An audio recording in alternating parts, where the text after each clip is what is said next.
Good morning, family. Welcome to today's Lessons for Life. Today is Tuesday, December 1st, 2009, and today we're reading in Esther Chapter 2, and the Lessons for Life is really going to come from probably just the first verse, but the story is definitely there's a lot more things we can get from this chapter, so you really need to read it through for yourself and see what you get from it. Email us and we'll put it on the blog.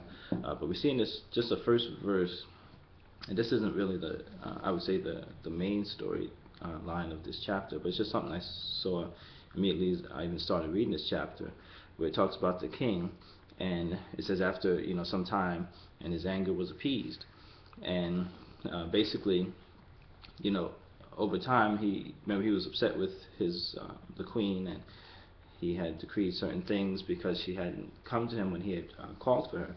But his anger was appeased, and one of the lessons that we can get from this, we can actually get two lessons from this small, just from this verse.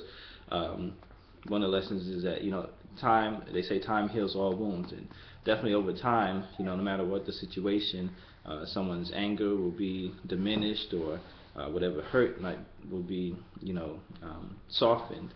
So time does definitely heal all wounds. So no matter whatever it is that someone might be experiencing, you yourself, or someone someone you love, whatever, over time that does subside a bit, and we see that with the king here, that his anger was appeased. But then also it goes on to say he remembered about his queen and what he had really decreed about her.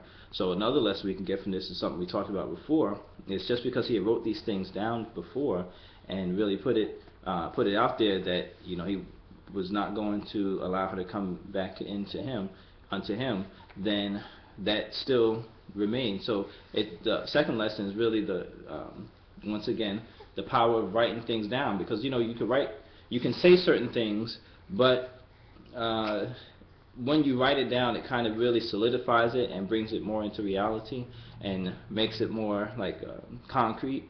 So it's important for us even to use this technique, or this tool, to write things down that are positive and things that we really want to come forth in our life, and you'll see that it'll manifest that much easier into your life if you write them down. Just like we see the king here, even though his anger was appeased, he remembered that he wrote these things out, and he even sent them out to different places so that the people would even know.